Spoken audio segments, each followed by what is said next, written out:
Irmãs queridas, irmãos queridos, eu vos saúdo em nome de nosso Senhor Jesus. Hoje, nesta segunda-feira, nós temos um tema lindo, maravilhoso, acima de tudo, que desperta a vontade de crescimento espiritual para podermos habitar em outros planetas, conforme o nosso desenvolvimento, conforme Jesus nos orienta. O tema de hoje está no Evangelho segundo o Espiritismo, de Allan Kardec, no capítulo de número 3, com as sugestões da irmã veneranda benfeitora Joana de Ângeles, dos itens 1 e dos itens 3. O título do capítulo, Existem muitas moradas na casa de meu Pai. Há muitas moradas na casa de meu Pai.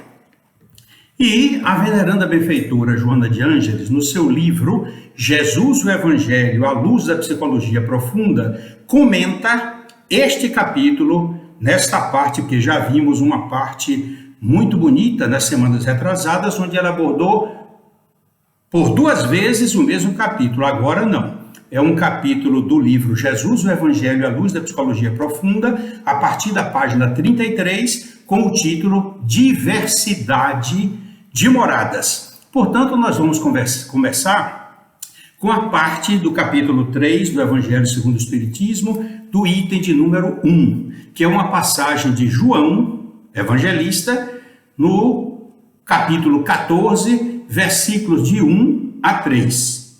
Não se turbe o vosso coração. Credes em Deus, crede também em mim.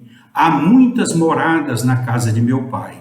Se assim não fosse, já eu vos teria dito, pois me vou para vos preparar o lugar. Depois que me tenha ido e que vos houver preparado o lugar, voltarei e vos retirarei para mim, a fim de que onde eu estiver, também vós aí estejais. Que coisa linda! Preparação, isso é uma esperança, isso é um otimismo para nós olharmos o futuro deste reino de amor que Jesus vem implantando na Terra. Vamos agora para o item de número 2 do capítulo do Evangelho segundo o Espiritismo, de Allan Kardec, no capítulo 3, item 2, que tem o título Diferentes Estados da Alma na Erraticidade. Daqui a pouco nós vamos falar o que é erraticidade. Então, Allan Kardec nos diz, a casa do Pai é o universo. As diferentes moradas são os mundos que circulam no espaço infinito e oferecem aos espíritos que neles encarnam moradas correspondentes ao adiantamento dos mesmos espíritos. Então, cada planeta é habitado pelos espíritos que têm correspondência com a elevação espiritual daqueles espíritos que estão lá naquele planeta. O planeta Terra, o nosso, é um planeta de expiação e provas. Portanto, todo aquele que aqui habita, exceto Jesus que veio, porque não tinha nenhuma ação negativa contra a lei de amor, pelo contrário, ele sempre estimula, meu fardo é leve, meu jugo é suave. O fardo, respeitar a lei de amor. O fardo é leve e o jugo é suave. Aplicar a caridade, o amor na forma mais sublime que é a caridade. Portanto, esse capítulo tem um título, esse item, Diferentes Estados da Alma na Erraticidade. Daqui a pouquinho nós vamos falar sobre erraticidade. Allan Kardec começa dizendo que as diferentes moradas são os mundos que circulam no espaço infinito. E esses mundos oferecem aos espíritos que neles encarnam moradas correspondentes ao adiantamento desses espíritos. Portanto, vamos continuar. O título ainda é o mesmo, do item 2, Diferentes Estados da Alma na Erraticidade.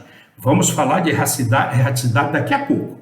Independente da diversidade dos mundos, as palavras de Jesus também podem referir-se ao estado venturoso ou desgraçado do espírito na erraticidade. Todos os planetas, como nós vimos a identificação, têm as suas características evolutivas e os seus habitantes correspondem a essa evolução. Mas, independente, como diz Allan Kardec, vamos esclarecer bem essa parte. Independente da diversidade de tantos mundos e planetas, as palavras de Jesus também podem referir-se ao estado venturoso ou desgraçado do espírito na erraticidade, no plano espiritual, no estado de erraticidade. Aí vamos ver. Bom, não está no planeta nenhum, está numa colônia, por exemplo, está no estado de erraticidade. O que é a erraticidade? Muitos poderão perguntar, e é claro, porque a palavra erraticidade tem a sua origem na raiz errante, aquele que erra e que anda, não é na raiz de erro, não, erraticidade, aquele que errante, aquele que anda, aquele que busca, que anda, procura alguma coisa, então é errante, logo erraticidade. A sua raiz não é a palavra erro, mas errante. Nós vamos ver então a palavra, quanto à questão da palavra erraticidade, no livro dos Médiuns de Allan Kardec, no capítulo 32, quando ali está escrito: é o estado dos espíritos errantes ou erráticos, isto é, não encarnados, durante o intervalo das suas existências corpóreas. Então, entre uma existência e outra, aquele período se chama erraticidade, e ele é ocupado pelos espíritos não encarnados. Mas aí o assunto exige outra explicação, que nós vamos buscar venerando a benfeitora Joana de Ângeles, na página 214, quando ela explica com clareza o que é morte e o que é desencarnação. Então, repetindo, a erraticidade é o lugar dos espíritos não encarnados, ou seja, desencarnados. Vamos agora explicar com as palavras da veneranda benfeitora Joana de Ângeles, na página 214 do livro Jesus, o Evangelho, à luz da psicologia profunda. Vocês gravem para poder conferir depois e orientar muitos irmãos que morte é diferente de desencarnação. Ela diz que a morte real, a morte verdadeira, é a morte do corpo. Ela ocorre quando o tronco encefálico deixa de funcionar, dando início à desencarnação. Ou seja, o que é encarnação? Formada por 3 partes. Em, o prefixo, só para vocês terem um exemplo, endoscopia. Tá vendo? É o exame que se faz introduzindo uma peça do aparelho para examinar o nosso estômago. Então, encarnação, encarnação, é a ação de o espírito mergulhar na carne. Desencarnação, olha, aí já está, fazer, desfazer, é o contrário. Desencarnação é a ação de o espírito abandonar, deixar a carne, deixar o corpo físico. Portanto, vamos acompanhar a veneranda benfeitora Joana de Ângeles, que é excelente essa explicação. A morte real ocorre quando o tronco encefálico deixa de funcionar, dando início à desencarnação. Muito bem, aí vocês já se localizaram. Bom, deixou de funcionar, dá-se início à desencarnação, cujo processo pode prolongar-se por tempo que corresponda ao estado evolutivo e de apego ou não do espírito ao corpo. Então, essa desencarnação, essa saída do espírito, desmembrar, deslocar, desgarrar-se da carne, do corpo, é um processo que pode levar minutos, horas, dias, semanas, anos, quinquênios e lá se vai. Nós não temos condições de prever. Por isso que já aconteceu uma vez, quando uma pessoa, amiga nossa, ela morreu, faleceu, o nome, vamos dizer assim, faleceu ou morreu, faleceu, e uma pessoa me encontrou na rua e perguntou: Ari, cadê fulano? Digo: olha, rapaz, ele morreu. A pessoa disse: mas vocês espíritas não dizem desencarnou? Bom, desencarnou quando eu sei que o espírito já deixou a carne, mas isso não se dá de uma hora para outra. Ele disse: como não? Alguns espíritos, isso nos mostra André Luiz nos seus livros, as descrições, de que ele visitando alguns cemitérios, ou o cemitério do Rio de Janeiro, eu não me recordo agora, mas ele visitando o cemitério, ele viu um cordão tipo prateado ligado do espírito ao corpo dentro da terra. Ou seja, o espírito ainda estava ligado aos restos mortais, porque não houve a desencarnação. Por isso que a veneranda benfeitora Joana de Ângeles esclarece bem: a morte real, a morte verdadeira do corpo, ocorre quando o tronco encefálico deixa de funcionar, dando início à desencarnação. Se inicia, cujo processo pode prolongar-se por tempo que corresponda ao estado evolutivo e o estado de apego ou não do espírito ao corpo. Pronto, agora está bem claro aí. Nós não podemos prever. Quando há auxílio espiritual, os espíritos nobres que ajudam, favorecem o rompimento dos laços que unem o espírito ao corpo. Então, mas enquanto isso não ocorre, o processo é feito. Em alguns casos, diz Allan Kardec, de espíritos mais elevados, antes da morte do corpo, antes do tronco encefálico deixar de funcionar, o espírito já se desvinculou do corpo, já houve a desencarnação. Então vocês vejam como é diferente a pessoa apegada ao corpo, apegada à matéria, o estado evolutivo ainda materializado, quanto tempo não fica agarrado aos restos mortais. Por isso é bom a gente lembrar, e eu vou repetir, a erraticidade é o lugar dos espíritos, como diz Allan Kardec, no Livro dos Médiuns, página 32, os espíritos errantes ou erráticos, isto é, espíritos não mais encarnados durante o intervalo de suas existências. Desencarnou aqui, vai encarnar cá. Este período em que ele passa no plano espiritual é chamado de erraticidade.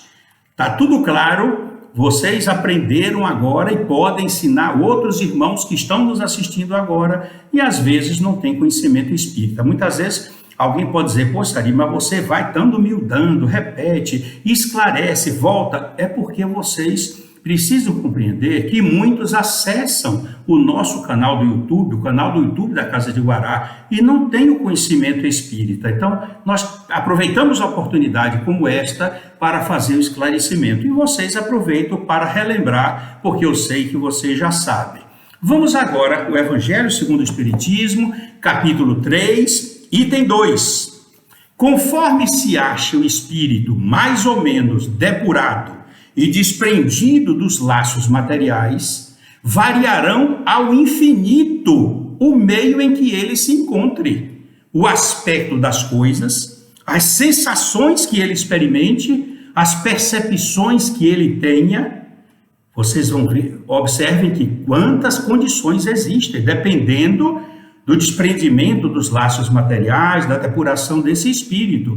E aí, Allan Kardec concorda. Também nisso, portanto, existem muitas moradas, embora não circunscritas nem localizadas, enquanto o espírito está nesses estados de coisas perambulando na erraticidade. Agora, para aproveitar, nós vamos aproveitar do Livro dos Espíritos essas orientações que nós estamos dando, quando necessário, mas nesta noite nós vamos trabalhar aqui mais com o Evangelho segundo o Espiritismo, capítulo 3, olha, item 4, que tem um título, esse item, Diferentes Categorias dos Mundos Habitados. Allan Kardec ressaltou que apenas para efeito didático, cada um desses grupos variam, olha, ao infinito, dependendo das condições. Então, para facilitar a nossa compreensão, ele classificou os mundos habitados em 5 categorias. A primeira categoria, vamos botar aqui de baixo, são os planetas primitivos, locais das primeiras encarnações. Logo depois, olha como está, aqui está primitivo, logo aqui o nosso planeta de expiação e provas, onde o mal predomina sobre o bem. Depois, a nossa transição está nos levando para o planeta de regeneração. O mal e o bem se equivalem. Então, nós estamos no planeta de expiação e provas. O bem vai crescer e o mal diminuir. Porque em planeta de regeneração, o mal e o bem se equivalem. Estão equiparados. Depois, os planetas ditosos, onde o bem predomina sobre o mal. E os planetas celestes ou divinos, onde o mal não existe, só há o bem. É uma explicação, eu achei isso maravilhoso. Allan Kardec foi um mestre esclarecedor, porque nos dá uma visão dessa classificação. Embora ele ressalte que cada item desse, primitivo, expiação e provas, regeneração, ditosos e celestes ou divinos, são classificações, que variam e muito de cada um. Pode ser primitivo de um jeito, enquanto vai essa transição de primitivo para expiação e provas, de expiação e provas para regeneração, de regeneração para ditosos, ditosos para planetas celestes ou divinos. Vamos continuar então, capítulo 3, ainda item 3, quando Allan Kardec escreve: nos mundos inferiores, como o nosso, a existência é toda material. Reinam soberanas as paixões, sendo quase nula a vida moral. Nos mundos mais adiantados, a vida é toda espiritual. Coisa linda. Aí você diz, a Terra é um planeta inferior, mas é quase nula a vida moral? Não, temos uma moral elevada. Vou lembrar o que Allan Kardec falou. Nos mundos inferiores, tem uma faixa onde se encontram ali, milhares ou milhões de espíritos, mas não todos têm o mesmo rótulo igual a carro na linha de montagem, não. Mundos inferiores, então a Terra é um mundo inferior, mas não é nula a vida moral. Temos a distinção de vida moral, mas as paixões ainda são soberanas. É isso que nós queremos explicar. Ele não focou, ele não engessou ali aqueles 5 grupos, não. Ele colocou a título pedagógico, mas cada um tem a quantidade abrange milhares ou milhões de mundos diferentes uns dos outros, mas que compõem aquela classificação. É isso que nós procuramos entender para não impactar ou somente observar e engessar a nossa interpretação. Observemos como Allan Kardec é cuidadoso no esclarecimento, claro, seguindo sempre a orientação dos espíritos amigos que o orientaram a pedido de Jesus. Agora, embora a veneranda benfeitora Joana de Ângeles tenha sugerido os itens 2 e 5, nós vamos observar aqui agora o item 14.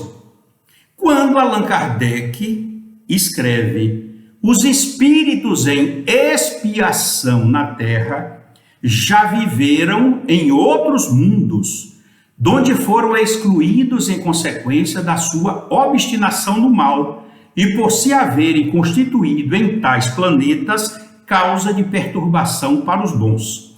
Então, eles estavam num mundo, outro mundo, mais elevado do que a Terra, mas eles foram excluídos de lá em consequência da obstinação no mal e se constituíram em tais mundos a causa de perturbação para os bons.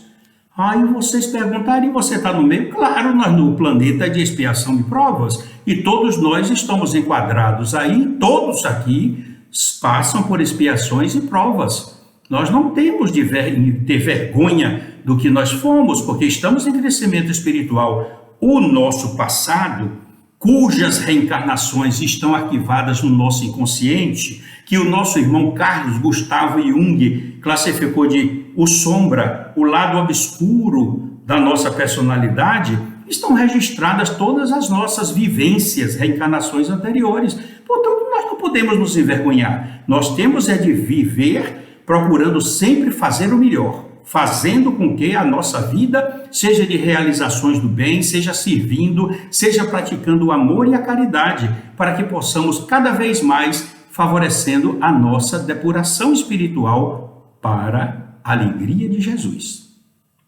A Terra, continua Allan Kardec, já no item 15, a Terra oferece um dos tipos de mundos expiatórios cuja variedade é infinita. Olha aquilo que eu falei há pouco instante, a variedade é infinita, mas revelando todos eles como caráter comum o servirem de lugar de exílio para espíritos rebeldes à lei de Deus. Ari, você já foi rebelde à lei de Deus? Você é? Não, eu já fui, por isso que estou aqui. E de qualquer forma, você ainda é?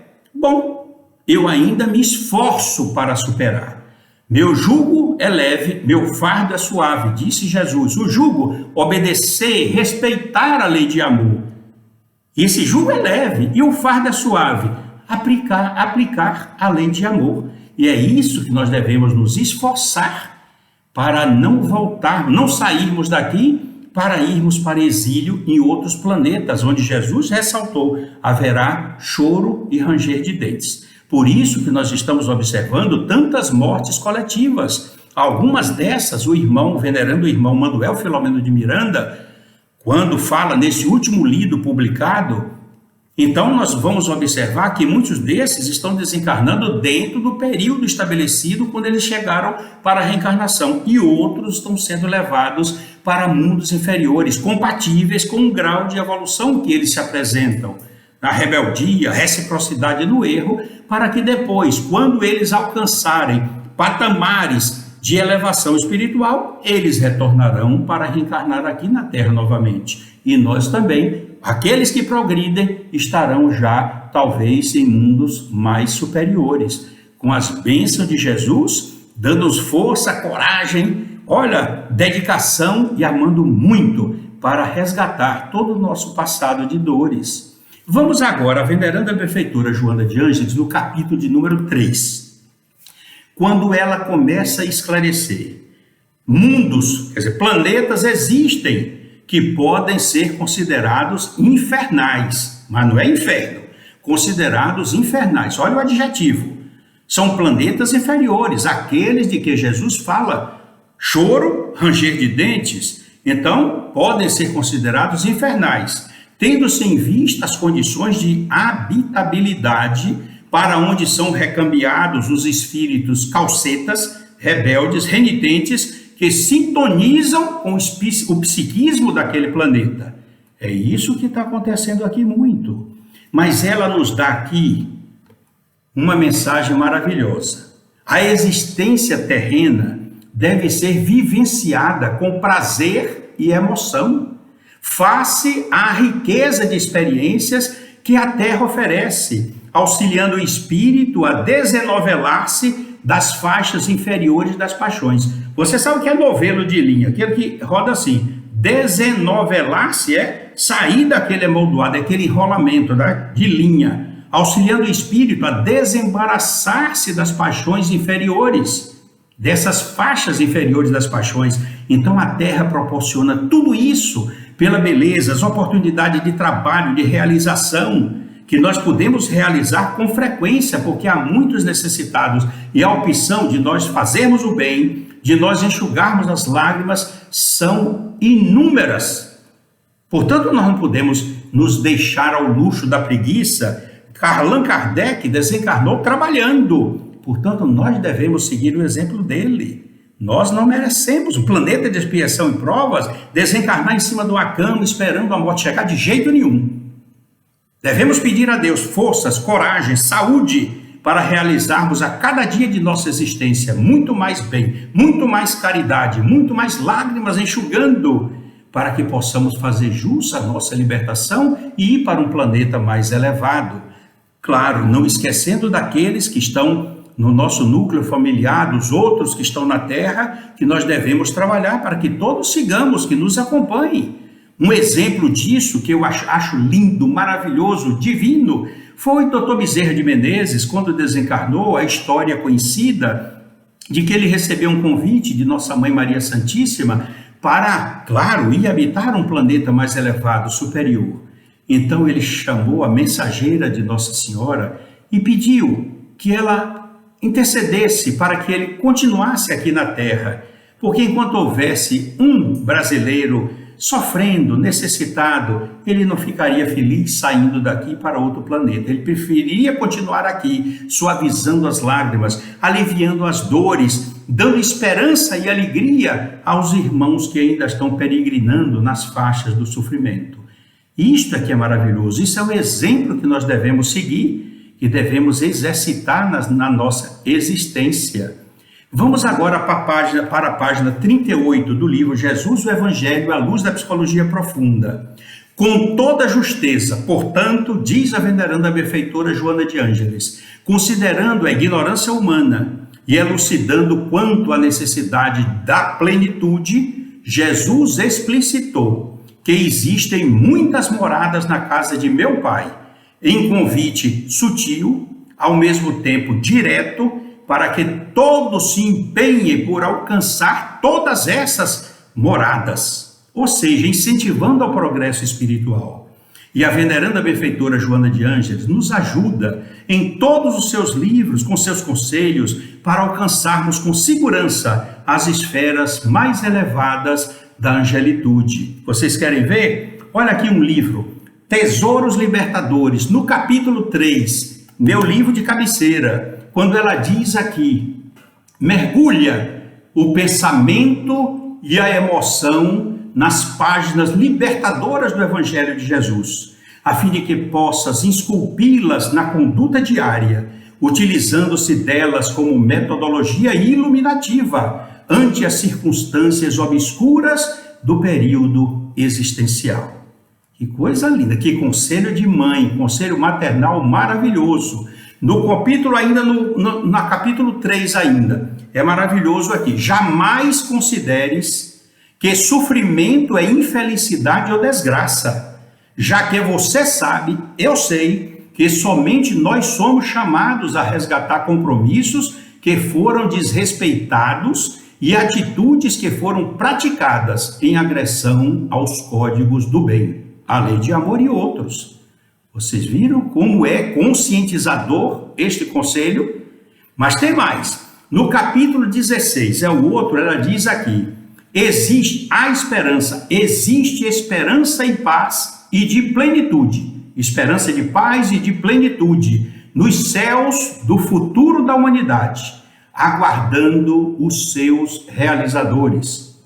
Estás chamado, eu vou agora colocar no plural, você está chamado, tu estás chamado, eu estou chamado, nós estamos chamados para contribuir em favor da instalação do reino de Deus na terra. E sem qualquer receio, façamos a nossa parte. Ela diz, faze a tua parte. Eu digo, façamos a nossa parte, ajudando a minorar o sofrimento da terra e procurando não transgredir a lei de amor, para não nos complicarmos mais, aumentar o nosso débito espiritual. E agora, nós vamos aqui no livro, que é outro livro lindo, Libertação do Sofrimento, na páginas 10 e 11, quando ela diz, aquele que encontrou Jesus dispõe dos melhores recursos da coragem e da alegria para todos os enfrentamentos e com a contribuição ímpar do Espiritismo, resolver todos os problemas com a mente lúcida e o sentimento pacificado. Oh, minha irmã Joana de Ângeles, você é uma mãe amorosa, se preocupando conosco, conselhos maravilhosos. Eu vou repetir, minha irmã, na página 30 do Evangelho, Jesus o Evangelho, à luz da psicologia profunda, uma frase que a senhora colocou, que para mim é maravilhosa, sublime. Jesus explicitou que existem muitas moradas na casa de meu Pai, em convite sutil, mas ao mesmo tempo direto, para que todos nós nos empenhássemos por alcançar essas moradas do infinito. Por isso, meus queridos irmãos, nós vamos elevar os nossos pensamentos a Jesus e dizer, ó querido amigo de Nazaré, é muito bom, maravilhoso estar ao teu lado, quando sentimos a aplicação do culto do teu evangelho em nossa casa, quando nós estamos na casa espírita, mas o mais importante para nós, Jesus, está no capítulo 25 do Evangelho de Mateus, o capítulo 25, versículos 31 e seguintes, quando o Senhor escreveu, todas as vezes eu gravei isso, Jesus, no meu coração, na minha alma, para me lembrar de um conselho tão lindo e tão estimulante para nós abrirmos o nosso coração para praticar a caridade. Todas as vezes que vocês atenderam a um desses mais pequeninos, eu considero que era a mim que vocês atendiam. Passai à direita, benditos do meu Pai, para o lugar que vos está preparado desde o começo do mundo. Não é preparado para mim, para vocês, não. O lugar que está preparado para todos aqueles que praticam a caridade, que praticam o amor na sua expansão mais sublime, que enxugam lágrimas, que fazem o bem, que movem o mundo com o seu amor, com o seu trabalho, com as suas realizações, perdoando sempre, amando, desculpando, fazendo com que as suas realizações sejam dignificantes para mudar o colorido do nosso planeta. Não devemos deixar o nosso amor enclausurado. Essa passagem de Jesus, Mateus, vocês podem olhar, Mateus capítulo 25, versículos 31 e seguintes, quando ele separa os bodes das ovelhas, ele diz: todas as vezes que vocês atenderam a um destes mais pequeninos, era a mim que vocês estavam fazendo. E eles responderam: Senhor, nós nunca te vimos nessas condições. É verdade, mas todas as vezes que vocês fizeram isso, a representação dessa gente necessitada, dessa gente sofrida, desta gente desprezada pelos poderes constituídos, eu considerava que era eu que estava ali, recebendo do seu coração a dádiva da alimentação, da água, do conforto, da orientação, do sorriso, do abraço fraterno. Para que coisa mais feliz e estimulante do que esse tipo de trabalho? Portanto, não podemos ficar com as nossas mãos fechadas, mas abrir o nosso coração para ajudar mais, perdoar sempre, fazendo de nossa reencarnação uma semeadura de amor, uma semeadura de vida, como foi de tantas pessoas. Olha aqui, olha, Dr. Bezerra de Menezes, a irmã Joana de Ângeles, a irmã Sheila, o Dr. Flávio Rovella e tantos outros amigos espirituais que estão no plano espiritual, torcendo, trabalhando para o nosso engrandecimento espiritual.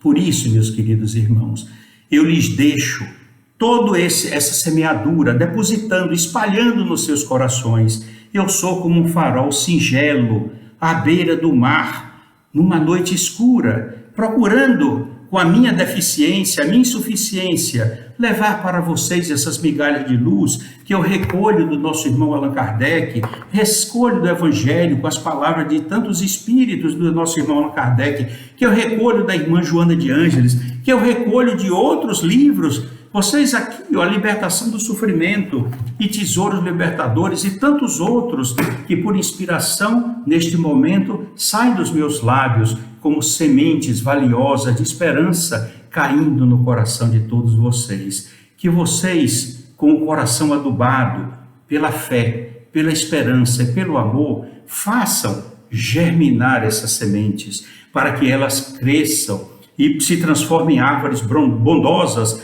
produzindo frutos sazonados de esperança, de paz, de amor, para alimentar o companheiro que segue com vocês, segue conosco e que não tiveram a oportunidade, como nós estamos tendo, de conhecer Jesus através desses espíritos amigos e da veneranda benfeitora Joana de Ângeles. Que o querido amigo de Nazaré nos abençoe, nos ampare, nos assista, ilumine os nossos caminhos e nos ajude a espalhar, a semear também estrelas de esperança nos caminhos de todos aqueles que sofrem, aliviando as suas dores e chegando a ver Jesus no final da jornada. Porque um dia, essas sementes que nós estamos como estrelas, jogando no coração, nos caminhos dos outros, elas estarão, pela lei de retorno, brilhando em nossos próprios caminhos. Fiquem com meu abraço paternal, com a minha amizade, com o meu coração, com o meu amor, porque eu tenho uma alegria imensa de estar nas fileiras espíritas, como vocês estão também. E você que me ouve, que ainda está indeciso, aproveite a sua reencarnação e faça dessa sua vida um roteiro de luz em favor de todos aqueles que padecem, porque cada vez que você está ajudando uma pessoa necessitada, Jesus considera que é Ele que está sendo o propósito do seu gesto de amor. Que Deus os abençoe e os envolva perenemente de luz. Que assim seja.